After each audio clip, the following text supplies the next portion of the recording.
Jason. No, už som si myslel, že aj tento zákrok ponechá rozhodca Runing nepotrestaný. A už sa opäť bije, už sa opäť strká jeden do druhého.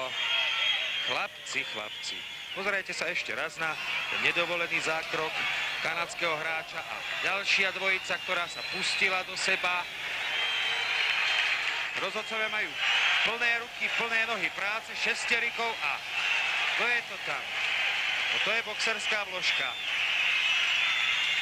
Komu sa to môže páčiť? A na zemi Joseph bije ďalšieho sovietského reprezentanta a ďalšie dvojice.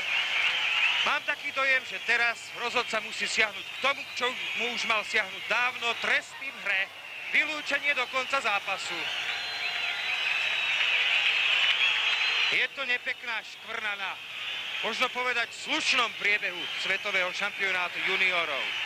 A je zaujímavé, že aj v prvom prípade to boli Kanadenia, ktorí sa pustili do boxerských súbojov so zámorskými hráčmi a striedačka Kanaďanov na ľadovej ploche, striedačka sovietských reprezentantov na ľadovej ploche.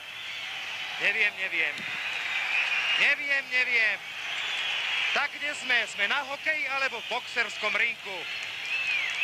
Chlapci. Čaroví rozhodcovia už len stoja. Už to len registrujú, rovnako ako hlavný rozhodca Runing. Ten si položil ruky v bok a stojí pre neho vymedzenom polkruhu pri lavici časomeračov. Počká, kým sa hráči dobijú, no ale to by snáď musel poslať na trestnú lavicu všetkých.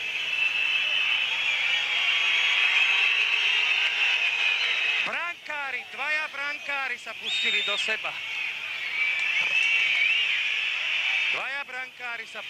seba.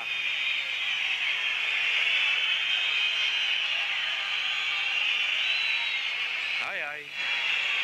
Tak vážení televízni diváci, vy, ktorí máte pri televíznych obrazovkách neplnoleté a malé deti, hádam by ste ich mali poslať spať, pretože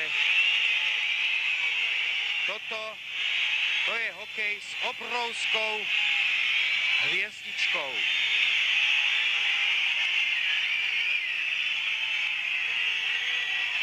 Pravdu povediac, pred dnešným stretnutím sme sa obávali o to, že sa stretnutie môže vyvíjať aj takýmto smerom, pretože Kanaďanom vlastne išlo o všetko, o zlaté medaily. Sovietskí reprezentanti chceli dokázať v poslednom zápase, že predsa len nie sú takým zlým mužstvom, ako to napovedá tabuľka turnaja.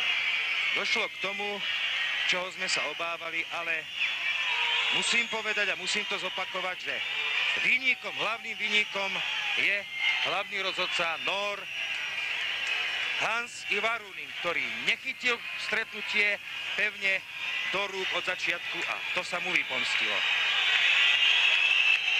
No a rozhodca Hans-Ivar Runing odišiel na lavicu časomeračov, svetlo pohaslo v Piešťanskej športovej hale, ešte stále sú dvojice v sebe, haslo svetlo, stretnutie je prerušené v 14. minúte druhej tretiny. Nepekná škvrna na 11. majstrovstvách sveta hráčov do 20 rokov. V poslednom zápase tak vyspelých kolektívov z tak vyspelých hokejových krajín.